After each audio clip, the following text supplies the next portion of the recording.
Hello, Kenny. Yisroel, welcome. Welcome to You episode caught me 8. mid-gulp. Because any podcast with our superstar, first guest, by the way, as they just said, he's like, "You're not opening anything?" And I'm like, I don't even know what I was thinking. So, L'chaim, welcome. Gabe and Shimon Weiss of Shirah Wines. This is very exciting for both of us. When we chatted yesterday, we're like, maybe let's do a guest. You guys were like the immediate choice. So thanks for taking time. We're honored.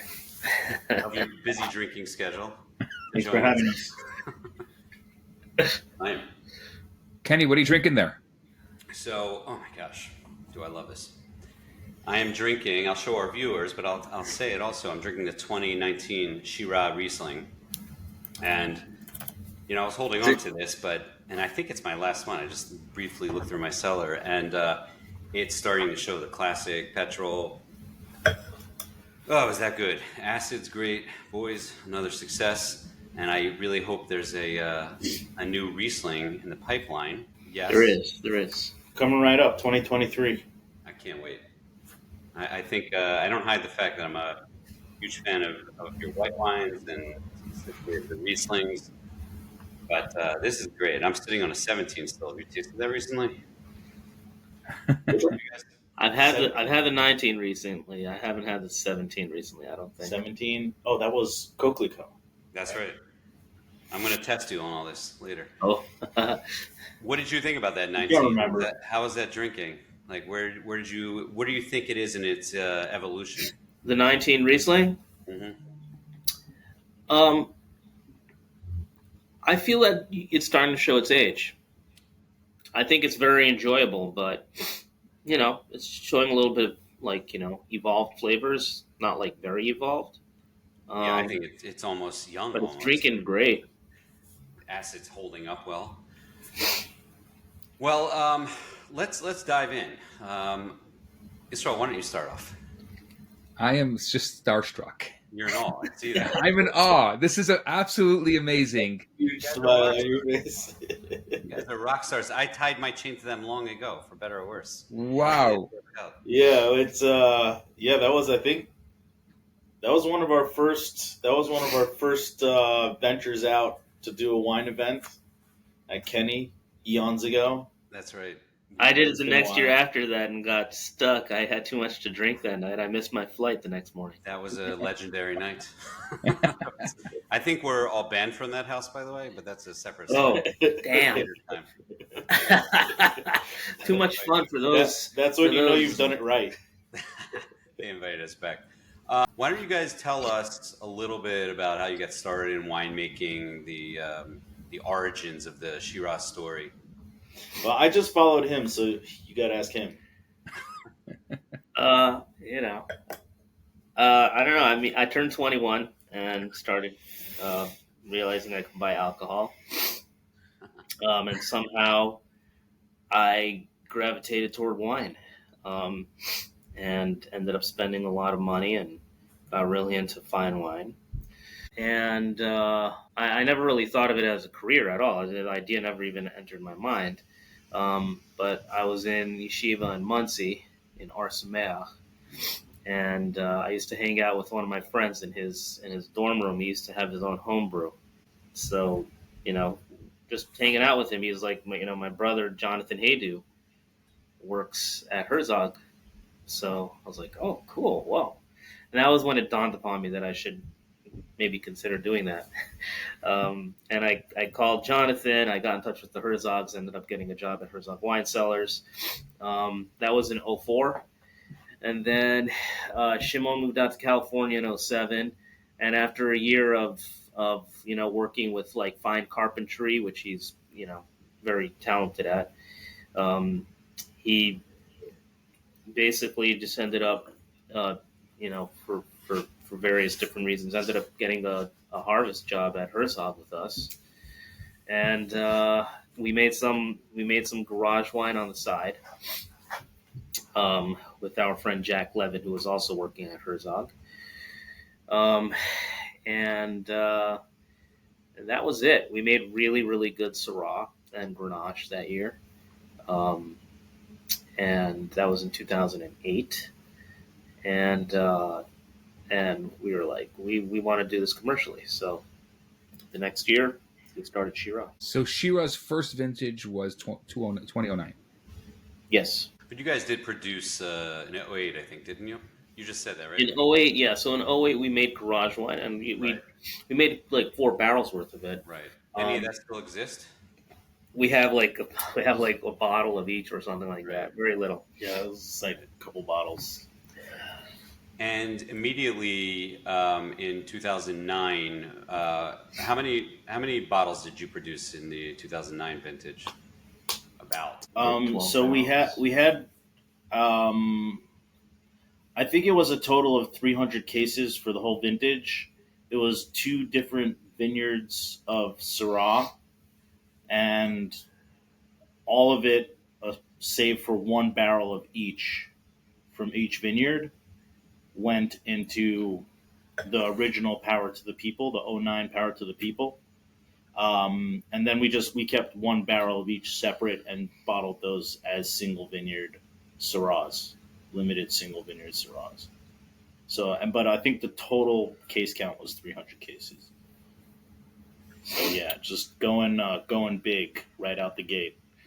And how does that compare to where you are now? Right now, I Like think this 10 past total. vintage, we did 3,000 cases Wow. approximately.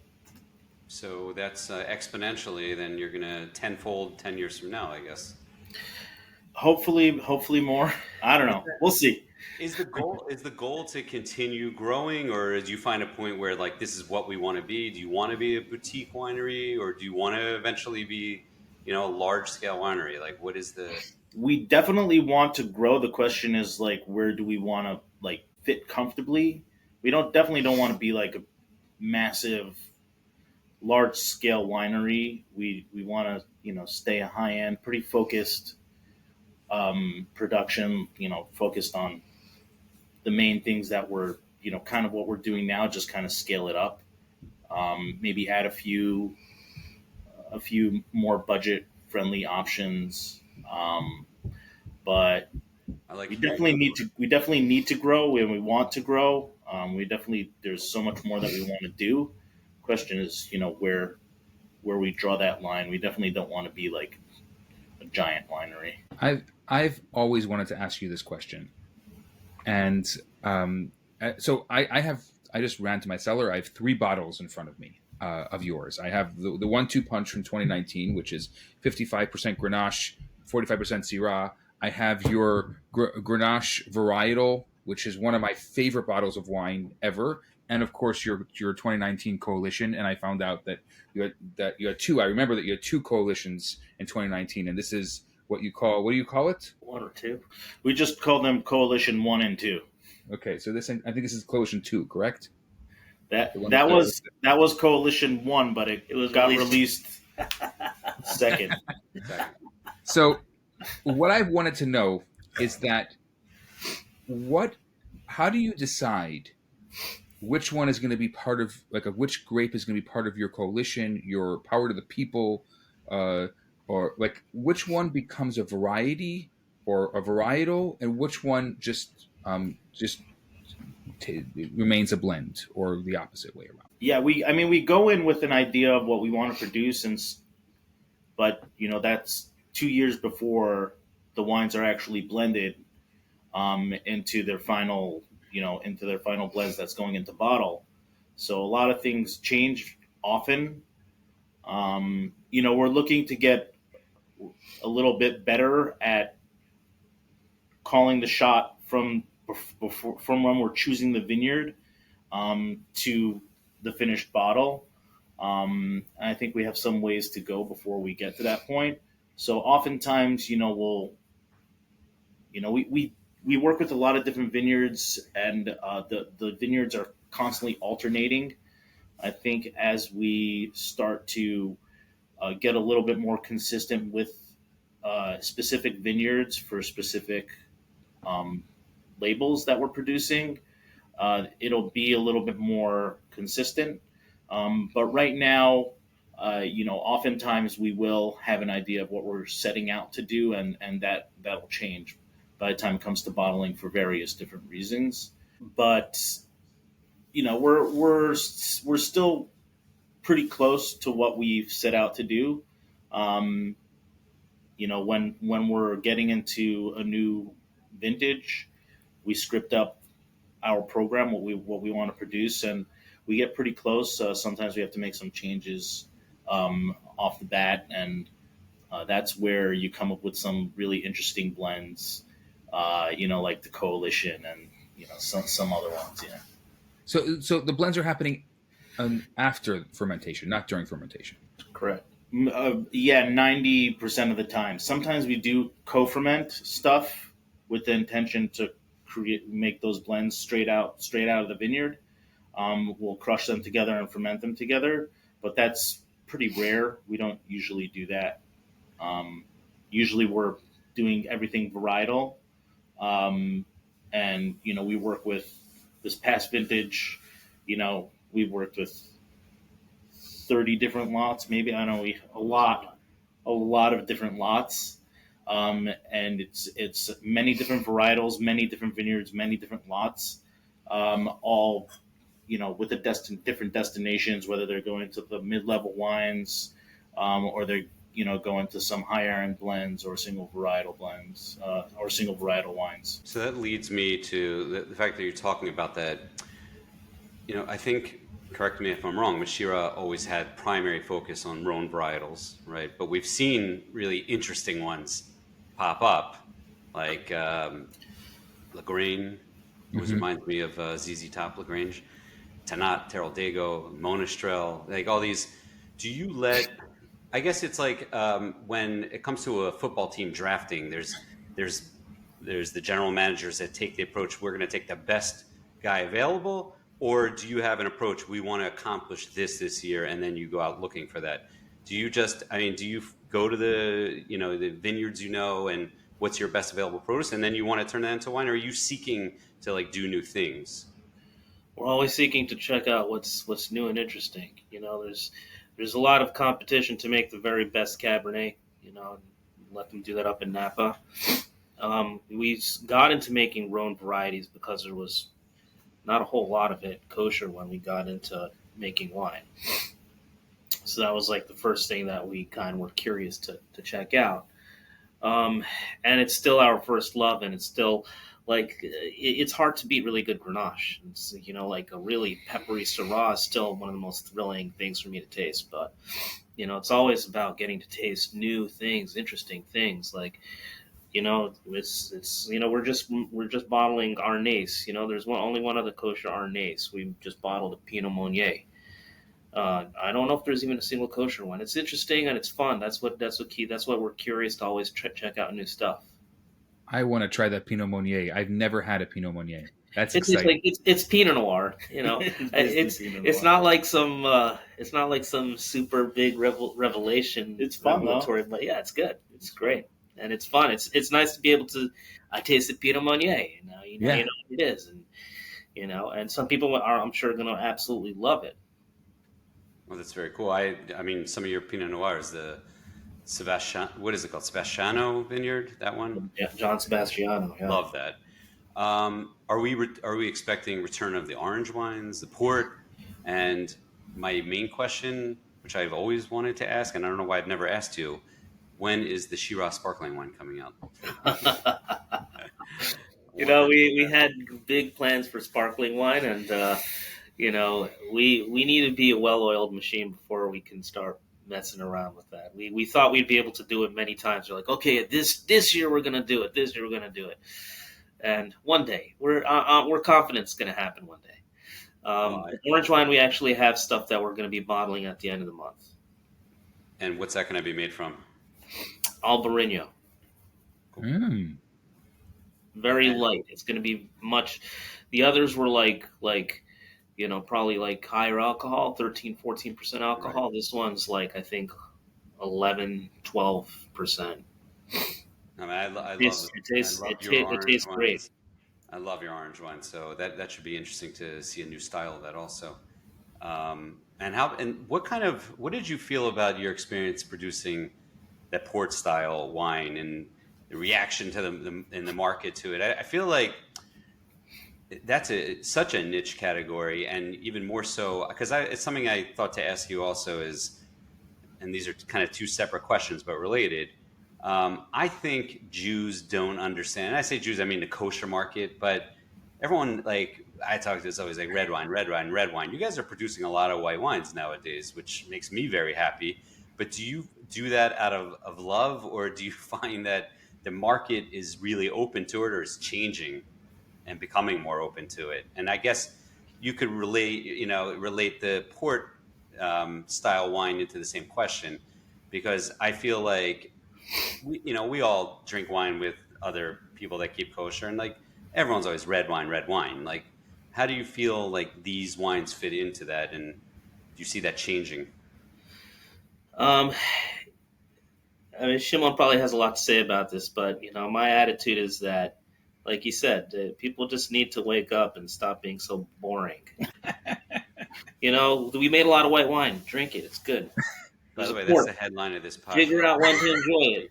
It tastes good. It's like you like candy, you'll drink a Coke probably. So why wouldn't you have some port? No, 100%. I don't do rosés. I don't understand why not. Yeah, everyone is just really wants red wine, and that you see all the wineries, including ours, where the vast majority of what we produce is dry red wine. But we definitely want to have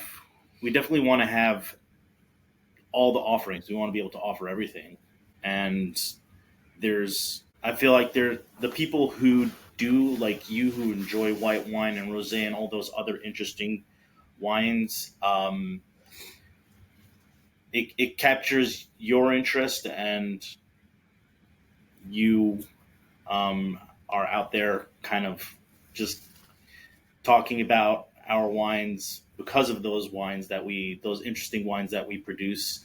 So it really just it fills out our portfolio, and it makes even if it's not very popular, it does make what we're offering more exciting. So it's not so easy to sell Grenache, but it does make what we offer more exciting. And I think the excitement around our brand is really important to maintain. So that's why we do 30 different vineyards and and 25 different wines and all sorts of obscure varieties and blends. And I mean, we need to be exciting for the customers. We need to be exciting for ourselves too. Well, I think because it's fun for us too. I think the growing evidence is that we just can't help ourselves. That's the. He means to say me. I'm usually like trying to when we're putting things down on paper, I'm trying to keep it within reasons, because that's when we see the numbers. But once we get into harvest, and there's this and there's that, and we can't. Wow. You guys have some of the most interesting labels on your wines. Has anyone ever told you that? And not only labels, but writing as well. Shirah Wine & Co., in association with the United Grapes of Appellations, under service of the Coalition of Excellence, both in quality and craftsmanship. Who writes this stuff, and who designs this stuff? Somebody did a lot of drugs. All of our creativity happened, when was that? In 2010. We were creative once upon a time. Now we just, we have it. We have the labels. Now we just try to make the wine. So who wrote it? Who designed it? Like, what's the story behind it? I think that the idea came from my sister. I can't remember exactly. But I think that it starts with the name, and Gabe came up with most of the names. So Gabe came up with the name of Coalition for a blend, and just like Coalition of Grapes. I guess that was, he wanted to have like a bunch of different grapes as the coalition, and then we sent that to the the designer. We sent the name to my sister, who's the designer, and we just spoke about some ideas, and then she came up with that idea. And her husband, who is got a good sense of humor, I think came up with a lot of the wording, which is ridiculous. And then each vintage, there's a paragraph that changes with the vintage, and that's written by a friend of mine who's an English major, and Also related to me. So you can't actually be good at English and be good at winemaking? Is that what you're talking about? Well, no, I just put together some sort of brief description of the wine and the vintage or the story that we're trying to say, and I send it to him, and he composes that whole Narish You're guide. talking specific to the coalition, right? Yeah, specific to the coalition. That coalition label has been composed by a friend of mine. Aside from the consistent stuff that's always out there, that paragraph that changes every year, that's written by a friend of mine. I did not know that. That's an interesting yeah. nugget. But I mean, the style, you have your iconic style like that. I think it's called a poster board style of let's say the 1-2 punch. And of course the 2010 counterpunch, that's the 1-2 punch for those who are watching. The 2010 counterpunch was one of those wines for me that, I feel like I was telling Yisroel earlier that the Weiss brothers' journey in time, over time, very much mirrors how I got into wine, the wines I was getting into. So I feel like that's why I've so closely followed. And that 2010 counterpunch was one of those wines for me. I was like, wow, it was such a different style than I was used to, stylistically specifically, but also because of the Grenache. How familiar was I with Grenache 15 years ago? I mean, that's been my journey, and but that label stood out so much also stylistically. I think it was and I think it's so underappreciated, the label and the artwork on a wine, and how much that matters to the consumer. So I think you guys nail that. I mean, that's the power to the people. What a cool label that is. The velvet. Yeah, the velvet. It's so good. I love taking off that black paper and touching the velvet. It's part of the power to the people experience. Yeah, the amount of, it's expensive, and the amount of production that goes into it is it's a lot. So we tried to get away from it early on, and our customers would not allow it. They're like, no. I agree. I save the bottle when I'm done. Yeah. I love those bottles. What's the story behind the power to the people name? Gabe came up with the name. To remember what it was, that's... I'm 45. I don't remember anymore. Right. But it's always been a Shirah, right? It's always been Shirah. So basically the story behind most of your things is I don't know the story and a lot of drugs. Got it. I see that. Which is also Gabe generally the way it's happened is Gabe came up with names, and my sister came up with labels. Yeah. Well, and the velvet. And she came up with that idea also. To hot stamp onto flocked material. And I have to ask you this. Some of your wines, you have wax on top. Does that mean you want us to store it for longer?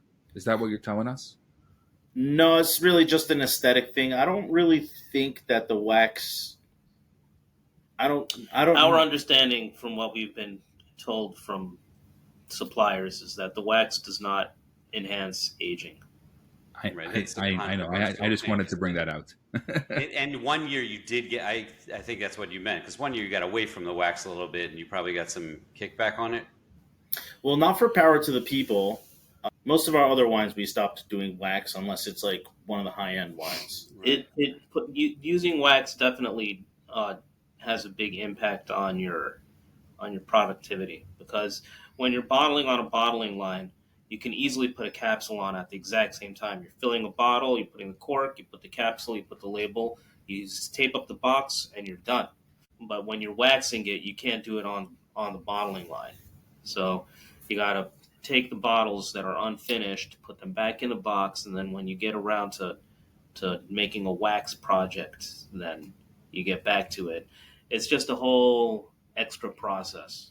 The actual material of the wax versus the tin capsules is probably less expensive, the actual wax, versus the tin. The real tin capsules are very expensive.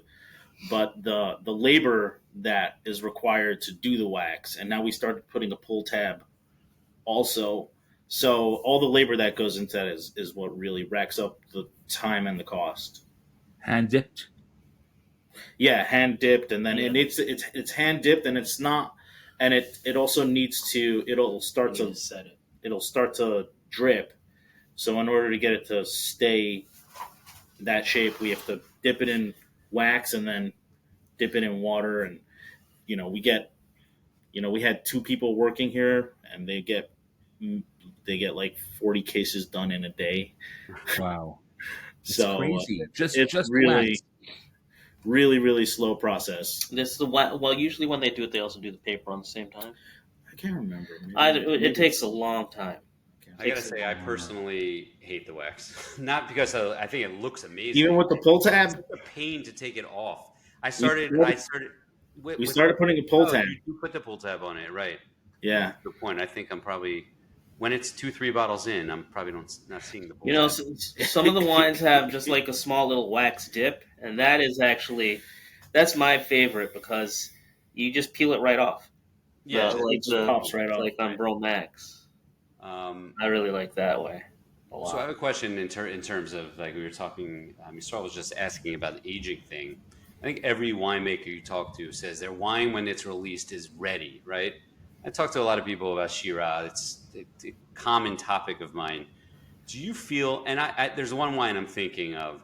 Do you feel that every wine you produce is ready when it goes out? And I'm not saying like you're God forbid releasing wines that aren't ready, but I'm saying, do you feel that your wines are suited to drink now, or are there wines that are meant for cellaring? And if so, what do you think about? And this is a broad question, but what do you think about ageability of your wines? Like, where's the target date of like when you want to drink these wines? And obviously, I'm talking more the red wines, even though that 2015 ferment, which still to me is one of the greatest wines I've ever had, and I just had my last one. I miss that wine a lot. It's still evolving. And I wish it was more of that, and I wish you made more of that. What year was that? Now I'm getting upset, so I don't want to bring that up. But go back to my original question: is the ageability and whether some wines maybe are not even ready right out of the gate. What are your feelings on that? Okay, so first of all, every single freaking wine in the world is ready to drink. Perfect. Are you ready to drink is the question. Every wine's ready to drink. I don't care how tannic it is or whatever. It's like it's ready. It's just like, so many times you open a bottle and you're like, well, tannins are tight. Should I decant it? Should I age it? Maybe it could be aged longer. Most of the time you can age a wine for so long. You can drink that Riesling in another 10 years and it'll still be drinkable.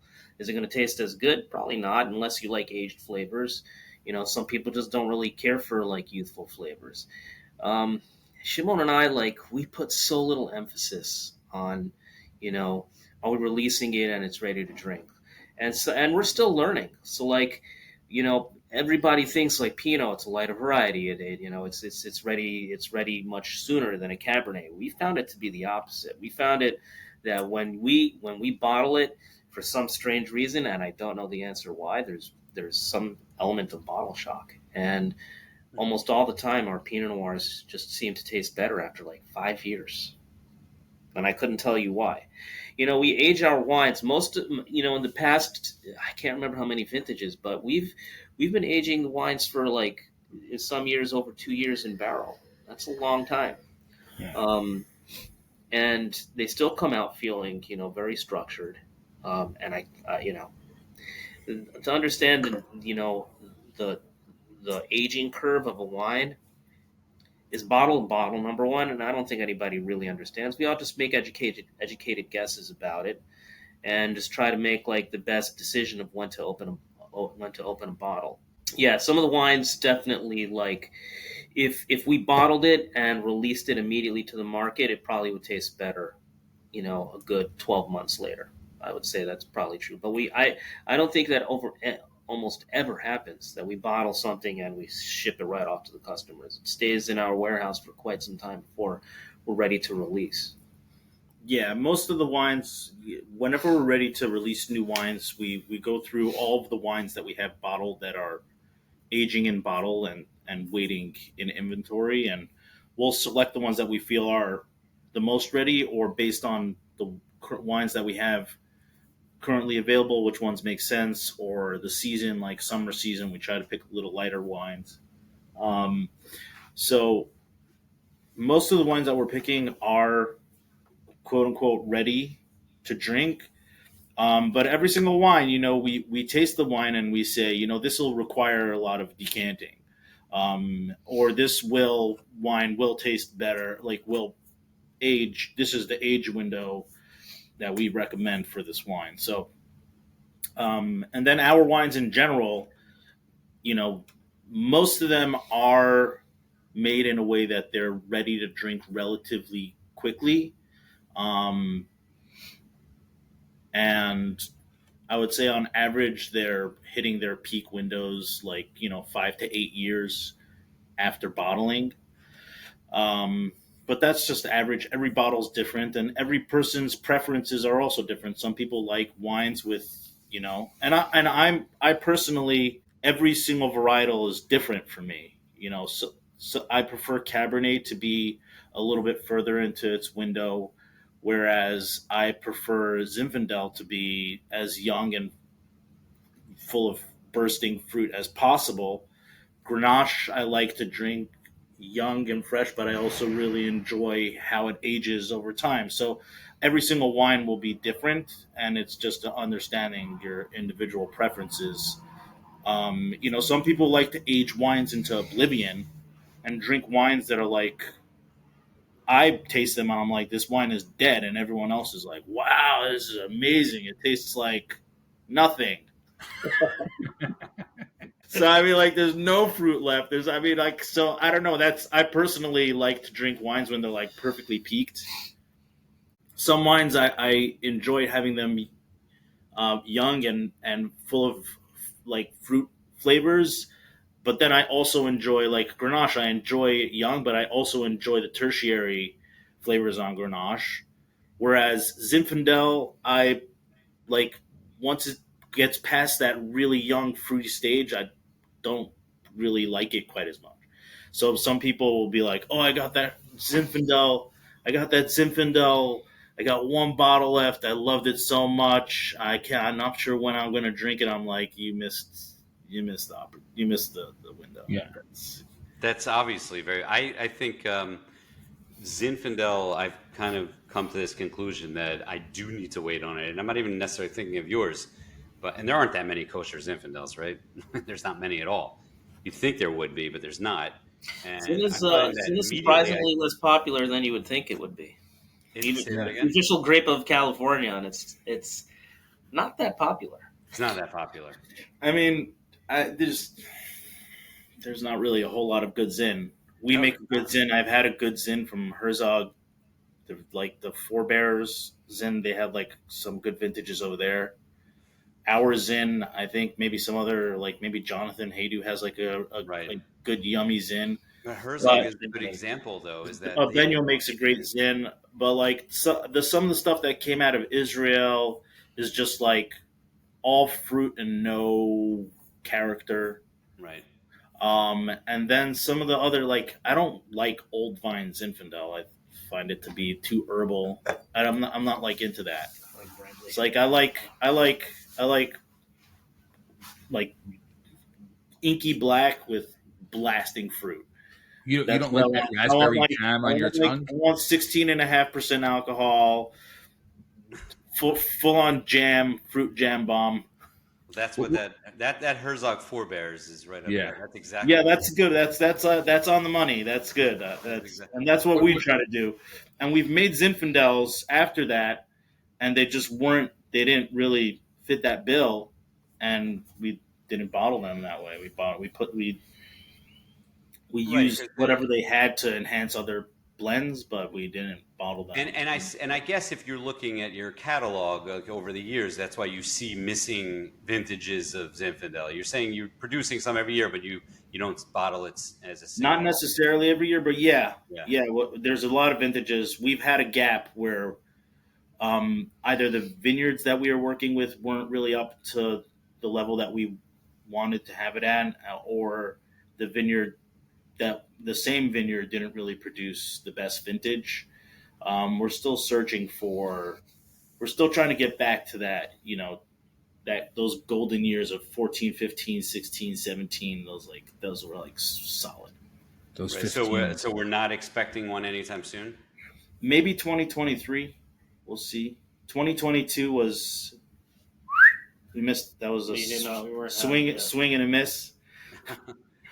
So speaking of a swing and the miss, tell us about some of the challenges. I mean, we heard about some of these vintages that are just go bad on you. But what are some of the challenges of making wine? We want to get into the mud with you. We want to get into the mix. There's been years where there's just been very well. First of all, everything in the wine industry is a challenge. Everything. What do you mean? It's like Just so beautiful go and amazing. It's like such an amazing thing. You guys get to live your dream. Yeah. It's not such a dream. Well, it's fun. It's fun. It's fun to get to make wine and drink wine, but it's a very big struggle. The wine industry is challenging in every aspect. But you're asking specifically about fruit. No, not only that. It's a broader. Well, the financials of wineries are extremely challenging. We still struggle with it. That's why most of the successful wineries are massive, well-oiled machines funded by very wealthy families. So yeah, the finances are challenging. The logistics are challenging, especially for kosher producers. And it's all challenging. And honestly, the least challenging part would probably be the production. Like making the wine is probably the least challenging part. It's the part that or maybe it's just the least challenging for us because it's the part that we enjoy. All the other stuff we can't stand. We like going to Kenny's house and throwing on a full party, but aside from that, marketing wine and selling wine and running a business, the day-to-day running a business, compliance is a nightmare. State taxes, alcohol taxes, it's like the list never ends. And it's all challenging with a little bit of, it's challenging for every business, for every small business. And then the wine industry has this like little extra like alcohol tax that, gets thrown on top of it. Everyone's got their hand in trying to tax the alcohol industry. A lot of reports. We have to do a lot of reports, gallonage and alcohol levels. So wow. There's a lot of challenges that are on the business side, and we really just want to be focusing on the production. So that's honestly, like when it comes to the challenges of the vineyard and the grapes and the fermentations, like that's the part that's like actually fun. Like those challenges are actually fun to tackle. And what about the actual? Sorry. Yisroel, go ahead. What about the actual? Like you said, how many vintages are you throwing out? Like, what are you tossing? Like, what percentage? It's very low. Usually, it's extremely low. We usually have ways to either blend it away or send it off to Twin Sons or something. If it's not Shirah level. No, the wines are good. Like, Grand Select is like, if we felt like something didn't make Brodu level, but there are definitely like some vintages are very, very challenging. 2011 was a very challenging vintage. It was a lot of rain. 2020 was an extremely challenging. 2015 was a challenging vintage. There was almost no fruit available. We couldn't even get Syrah down in Santa Barbara County. Syrah or Cabernet. That was 15. 2020, it's just like with the fires and the heat spikes, it was very, very difficult vintage to work with. Every year there's a curveball. Um, you're talking about, grapes that grow in a field. Anything can happen. And as far as like fermentations go and things going off in the cellar, that's extremely rare. That it should go so bad that it's not able to be fixed or salvaged or anything is extremely rare. In general, we're usually able to, if we find, if we the usually the worst case scenario for us is we pay a high price tag for something that we have high expectations for, and it doesn't really quite live up to that expectation, and we have to kind of move it into the middle tier or maybe even the low tier, or just figure out how to blend it away. Like for instance, the 2022 Zinfandel, it didn't really deliver what we wanted for a single varietal Zinfandel, but it had a lot of character and it had a lot to offer to a blend. It just didn't really hold up to the past single varietal Zinfandels that we produced from Whale Rock Vineyard. So that's like, and we pay a high price tag for that, so that's a disappointment. Very rarely do we have something that we just have to like get rid of. It's happened a couple times here and there where we just had like a full tote that we needed to just not bottle. Is not good. So the Shirah name, I wanted to ask this before, but I didn't get to. I remember hearing that a Kabbalist helped with that name. But the name Shirah, what's the story behind that? 'Cause So actually, I left out part of the history. So in 2005 harvest, when I was working at Herzog, Jonathan Haydu and we were, I guess you can say, sharing an apartment, and we did we did everything together. So we were like, hey, let's make some wine on the side. And 2005 was a very big crop. I reached out to a winemaker friend, not a non-kosher winemaker in California, and I was like, hey, let us know if you see any grapes available, especially Syrah. We'd love to get some Syrah. And he called me very shortly after, I think within like a few minutes, and he was like, hey, I found a vineyard for you. The grapes are free. You got to go pick it yourself. It was a really good vineyard. It's actually been used by some really good wineries. I'm trying to remember the name. Alamo Creek, was it? Yeah, Alamo Creek so. Vineyard. It was San Luis Obispo County, and it was like late November, which is quite late. But they just had extra fruit hanging. And I went there on a Sunday with Jonathan Haydu and another guy that was with us, Yoni Friedman. And we spent the whole day just picking a bin full of grapes. We brought it down with us and fermented it. And then Jonathan Haydu and Yoni Friedman moved to Israel and left me with a barrel of wine to bottle, which I did. But yeah, I knew this guy who I can't remember his name. He was a holy Jew from Pico Robertson. He actually passed away. He moved to Israel and he passed away a few years ago. But when I was Chaim Mekel, I think his name was Chaim Mekel, and he was like he was Israeli. He was like a Baal Tshuva. He used to be, at the Kabbalah Center, and then became like very Haredi, and so I like whatever. I was like, we're making the Syrah. What do you think? What should we call it? He said, call it Shirah. So that was how we got the name Shirah, and the label's design that we made. I actually had my sister design a label for this 2005. It was 24 cases of wine, and it was literally garage wine. It was aged in a barrel in Yoni Friedman's garage. I remember to bottle it, we had to I racked it into like a kiddie pool or something. It was a lot of fun. It was a lot of fun making it, and the wine came out delicious. The wine was great. Sanitized kiddie pool. It had a little bit of plastic in it. Yeah, it might actually have some plastic flavor. I remember we didn't even have topping wine for it. I would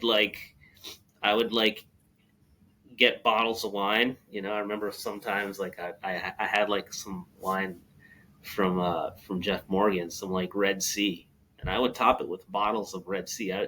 We topped it with good wine. And it was only in barrel for, I think in barrel for less than a year even. I think it was like 9 months. But that label design was like, Shirah, and then like, Syrah, Alamo Creek, blah, blah, blah. And that style ended up becoming our brand style. From the winemaking perspective or from the label Should I go perspective? grab a bottle?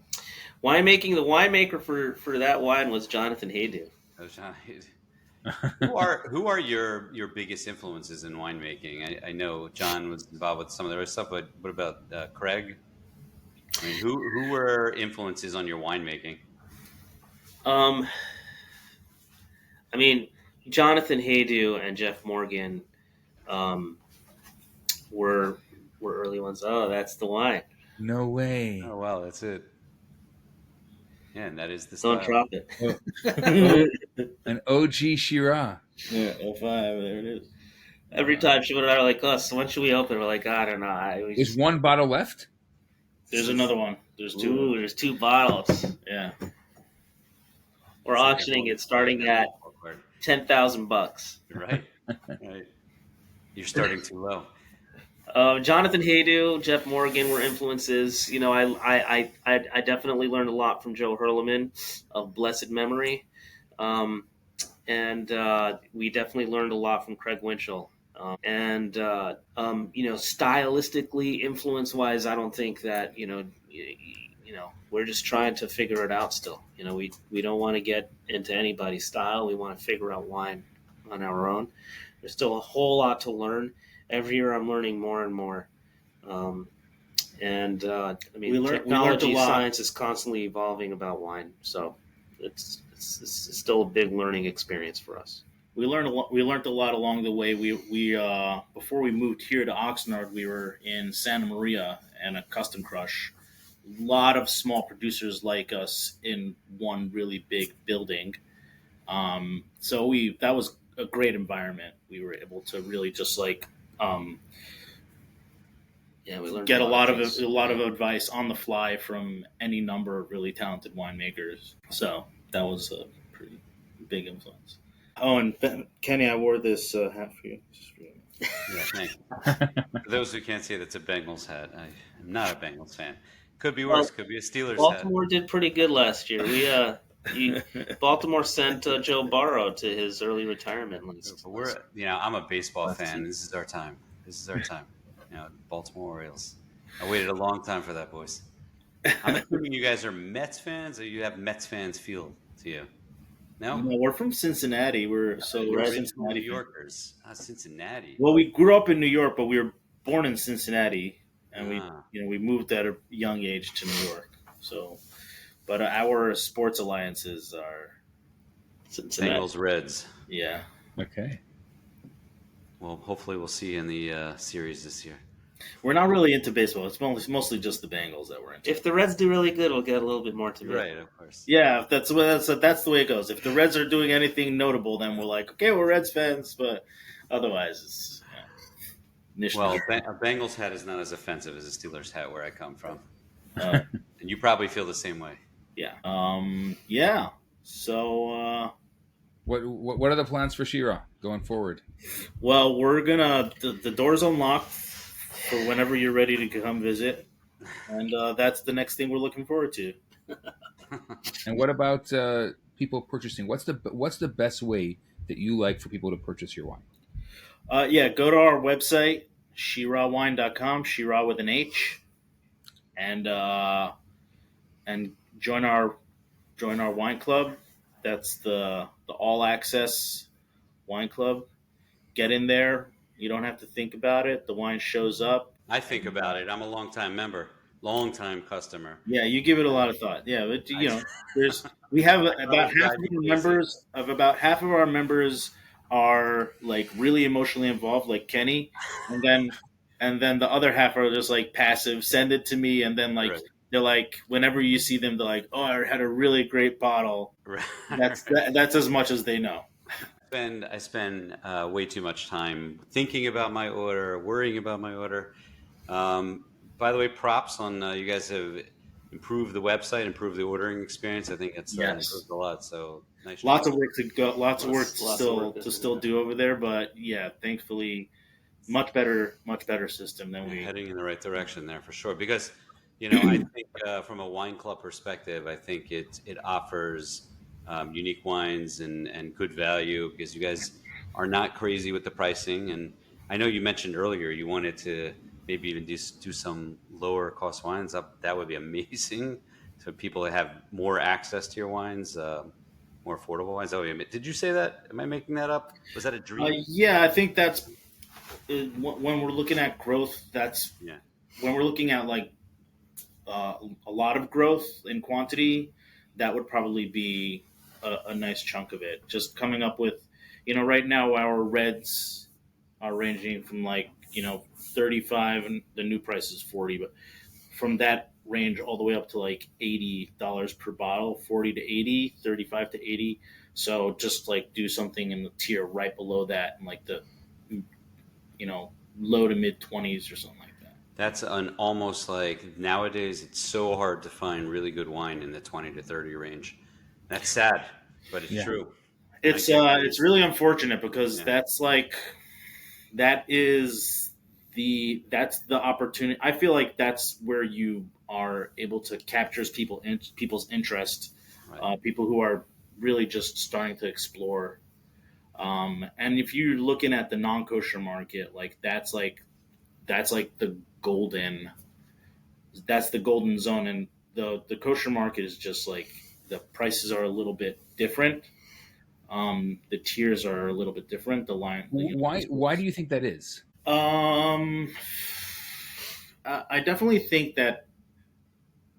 I mean, I think the main reason is not that the kosher wine market is high, is that the non-kosher market is so saturated that it's lower. There's just so much competition that the prices are just like need to be much more competitive. It's so much easier to for the non-kosher market to produce wines at that price point. It has nothing to do with like kosher certification or anything like that. It's just they're able to rely on bulk market, and like Shimon said, it's just the dynamics. There's a lot. It's very saturated. Would you say that the non-kosher market does not have wineries as small as yours? Like a small winery is much bigger than yours in the non-kosher market? Oh no, there's a lot of producers that are doing similar to what we're doing. I would say, I think that we're still on the small side, even for like garagiste boutique wineries. We're still on the quite small side, but there's everything. I mean, there's like people who have just a hillside at their house that they make wine from, and commercially, and then there's It's probably not their full-time job. yeah, there's I mean, in California there's a lot. California, it's I'm not sure like other countries, but California happens to be pretty easy because there's so many resources. You could go to any number of vineyards within stone's throw. If you live in wine country, you can go to any number of vineyards within stone's throw and buy half a ton, very small amounts. There's custom crush facilities. There's you could get a small warehouse in many different places, and so there's quite a scene for wineries our size in California, and I think the whole West Coast, up in probably in Washington and Oregon. Well, my parting words are bring back the ferment. I wish. We'll have to go up to Mendocino and replant it. Replant it, yeah. The year after we got the fruit, they were like, it was so not commercially viable for them. They tore out. Boys, you got to make it happen. I don't ask. Actually, I do ask a lot, but make it happen, and also get your tuchses back to Baltimore. That's And to Montreal. one thing at a time. Okay. What about you guys coming here? Yes, We're going to come. we're gonna go. Jim, we should go to Montreal. We'll go. We should go in the winter. We'll go snowboarding. Oh, we'll go to Tremblant Tremblant. Blanc with Rabbi Bernath. Exactly. Oh, there's some great winter sports here. We should. And the summer is beautiful too. People think it's cold all year round. It's actually find out really what beautiful the here now. Eagles are playing the Ravens. Yeah, plus we have great breweries here. I know you guys wine are here, taste guys. and flesh. We have unbelievable breweries here, by the way, in Baltimore.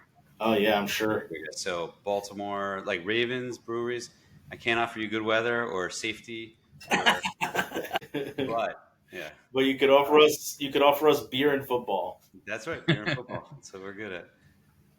Gabe and Um, Shimon, on behalf of the Jewish people, thank you for producing incredibly, incredibly great, good quality, good wine consistently. The kosher market, there's not enough opportunities to thank you for all your hard work and for providing something to the kosher market. Grapes that so many people have never tried before. I've never had a non-kosher bottle of wine in my life, and grapes that I've never tried before, besides for just a few, you and Jonathan, and that's about it. The Tanat is an example, and just continuously, providing something for us that we can truly appreciate and help build and develop our palates. So thank you for that. Thank you. yeah, Appreciate the kind I think words. you guys are Bring rock it in. stars, and we wish you the most success and continue because we can't lose you guys. We need you in the market. We need you. That's And thank you for being our first guest. Looks so exciting. Oh man. And to all our listeners, support Shimon and Gabe. We want to keep them around as long as possible. And, it doesn't happen by itself. The only way that the winemakers can continue making great wine is if you and I, all of us, is if we support them. Yeah, thankfully we got fans out there, we got supporters, and it's growing. So, Baruch Hashem. ShirahWine.com. SHIRAH wine.com. Go buy. Get Thank on you it. very much. Thank you, Kenny. Thank you, Rabbi Yisroel. All right, guys.